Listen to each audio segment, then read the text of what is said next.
Ontem, a Defesa Civil e a DESO convidaram o Conselho Regional de Engenharia para visitar o local do desabamento. Eu vou conversar agora com o engenheiro civil e presidente em exercício do CREA, Tadeu Maciel Filho.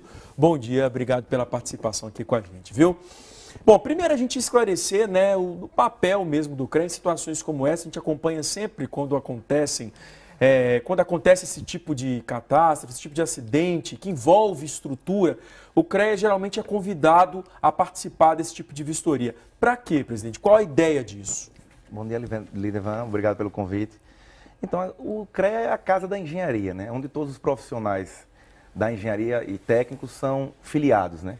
Então, quando acontece um caso de repercussão como esse, é normal que a sociedade peça que o CREA também se posicione. E o CREA tem que estar à disposição para participar, sem dúvida. Ontem foi feita essa visita. O que a gente já pode adiantar, assim, que foi feito desses trabalhos, né?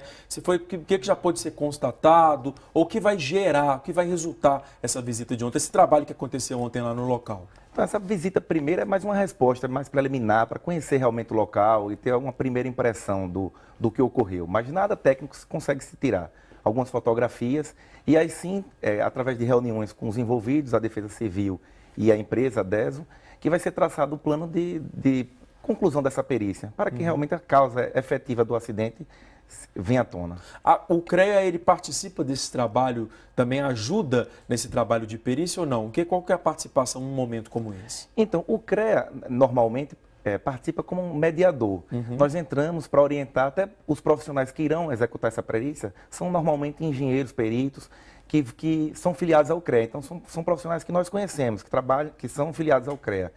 E caso tenha algum tipo de dificuldade para que o poder público ou a Defesa Civil precise de algum profissional específico, então o CREA entra mediando isso, trazendo esse profissional, conversando com ele que, por ser um caso de repercussão, devolver à sociedade o que a sociedade dá para o CREA também. Que tipo de análise, Tadeu, é feita numa situação como essa? A gente tem acompanhado aí, o que chamou muita atenção são as declarações de que a vistoria acontecia no local, que a vistoria era feita, mas aí a gente vê uma imagem, uma estrutura muito complicada, porque muito ferrugem, uma situação, uma imagem, uma estrutura bastante detonada, e aí o resultado foi esse, o pior possível, né?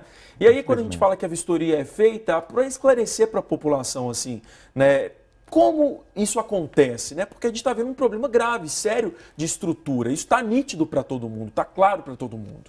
Concordo, Levan. O que vai ser analisado é desde o princípio, né? A gente vai olhar o projeto, desde a fundação, da própria estrutura, se aquela estrutura foi realmente projetada para aquela capacidade de água.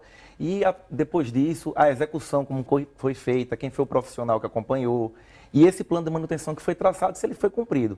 Tudo isso demanda uma anotação de responsabilidade técnica. Então, isso fica com rastreabilidade internamente lá no CREA. Então, é isso que a gente vai buscar para entender primeiro se estava tudo seguindo as normas e depois entender onde foi essa falha para ocorrer esse acidente. Quando a gente fala em responsabilidade, no caso, né, até mesmo o engenheiro responsável pela obra, ele pode responder por isso depois da conclusão, né, de toda essa perícia? Sem dúvida nenhuma, Levan. O profissional que é responsável pela execução da obra, ele é responsável pela garantia daquela construção. Obviamente, desde que as manutenções tenham sido feitas. Então, o profissional que executa nem sempre é o que faz a manutenção.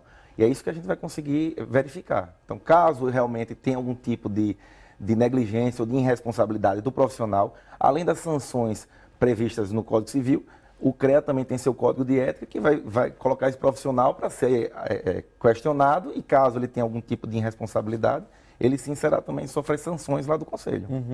Quando a gente fala aí sobre essa questão da vistoria, né, que a própria DESO falou que essa vistoria acontecia, é obrigatória, é necessária a presença de um engenheiro nesse momento de vistoria, porque ele é o profissional capacitado para ver como está aquela estrutura ali, né, para entender como está a real situação ali de momento. Sim, o plano de manutenção ele estabelece qual profissional é habilitado. Não pode ser que sejam também técnicos, então depende do grau de dificuldade dessa manutenção e da periodicidade. Então isso tem que estar bem estabelecido como é feito e tem que ser registrado para que em casos como esse ou em outro tipo de inspeção, você possa verificar realmente que aquela inspeção foi feita. Que é também o que a população quer saber e que essa investigação vai apontar de que forma, né? Se essa vistoria acontecia, mas de que forma ela era feita. Exatamente. Quem fazia esse trabalho, o que era analisado, para entender de fato o que pode ter acontecido. Esse trabalho começou ontem, né? Essa visita inicial aconteceu. A partir de agora, o que é feito? E depois tem um prazo também já estabelecido para a conclusão dessa perícia ou não? A partir de agora, o que acontece? Então, nós iremos participar de uma reunião que a Defesa Civil, junto com a DESO, eles chamaram, então o CREA vai participar, e a partir daí que vai ser traçado todos os próximos passos, né? A parte toda de documentação relativa às empresas e aos profissionais, o CREA tem isso, tem histórico. Então, tudo que for solicitado nesse primeiro momento, seja pela Defesa Civil ou pela empresa, ou também pelos poderes públicos, como a delegacia, o que precisar, nós vamos estar entregando. E a partir daí, a demanda que for surgindo, no tocante à engenharia, nós vamos estar juntos para participar e contribuir. Entendi. Olha só, a gente vai fazer uma pausa aqui rapidamente na nossa entrevista, porque o Gustavo, ele está em frente ao Hospital São José, para onde... São Lucas ou São José, gente? Me perdoe. São Lucas, para onde foram levadas, né, os pacientes, onde foram levados os pacientes, as vítimas aí, e ele vai trazer mais informações para a gente agora, não é, Gustavo? Isso mesmo, Lidervan, nós estamos aqui em frente ao Hospital São Lucas, onde 2 crianças foram transferidas. Ontem nós temos a informação já de que o Antony Gabriel, de 9 anos, informações passadas pela assessoria de comunicação do hospital, dizendo que o Antony Gabriel, de 9 anos, ele está passando por um procedimento ortopédico. Além dele, também foi transferida para cá a jovem Emily, de 8 anos. Ela também deve passar pelo mesmo procedimento, mas provavelmente só será feito esse procedimento amanhã. Ainda não há confirmação se haverá tempo hábil para fazer esse procedimento hoje, mas está previsto para ser realizado amanhã. E nós já temos a confirmação, sim, Lidervan, que o jovem Leonardo, de 7 anos de idade, era o paciente mais grave. Ele estava na ala vermelha do Hospital de Urgência de Sergipe. Ele foi, sim, transferido já aqui para o Hospital São Lucas. De acordo com informações da assessoria de comunicação do USE, ele saiu de lá, da unidade pediátrica do Hospital de Urgência de Sergipe, consciente e respirando sem o ventilador mecânico. Atualmente ele continua aqui no Hospital São Lucas, na CTI pediátrica, sobre cuidados avançados, justamente por causa da pancada que ele levou no tórax. Ou seja, ele ainda continua em observação, o estado dele ainda é delicado, mas é estável, né? Já conseguiu obter uma evolução, já que está respirando sem o ventilador mecânico, mas continua ainda sob observação e cuidados especiais no CTI. A gente vai continuar acompanhando esses casos, né, em relação às vítimas que ainda estão se recuperando desse desabamento lá em Nossa Senhora das Dores. E nós voltamos a qualquer momento, assim que tivermos novidades. Lidervan. Obrigado, Gustavo, pelas suas informações por enquanto. A gente fica, claro, na torcida aí para que tudo dê certo e para que todos se recuperem o mais rápido possível, né? Obrigado pelas suas informações, tá bom?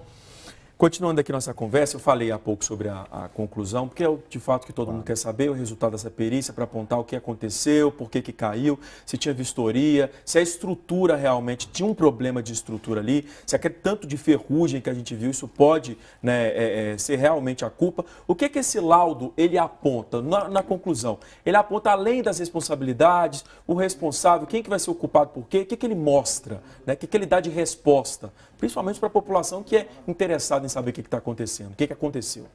Então, esse laudo ele vai chegar nas causas realmente do acidente. Então, desde a concepção, como eu falei, de projeto, execução e até a manutenção. E aí, obviamente, os profissionais que foram envolvidos. Então, o laudo ele tem que ser bem completo, ele tem que constar as causas de engenharia que falharam e também se houve falhas de profissionais envolvidos, com certeza. Tá, deu para a gente encerrar rapidamente. Depois dessa tragédia aí que aconteceu, a gente tem visto também tem chegado muita denúncia aqui na TV, a população mandando fotos de caixas d'água em locais perigosos e tal, pedindo uma fiscalização, pedindo uma vistoria.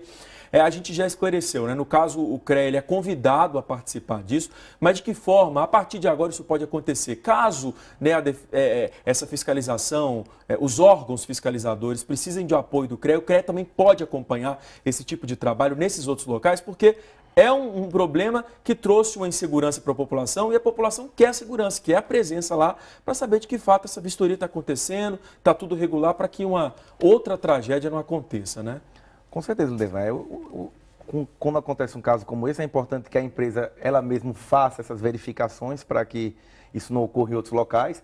E, sem dúvida, caso ocorra, existam outras situações como essa e que solicitarem a presença do CREA, sem dúvida nenhuma o CREA vai estar presente para emitir o que for necessário de alerta à população. Tá certo. Muito obrigado pelos seus esclarecimentos, pela participação aqui com a gente. Bom dia, viu? Obrigado.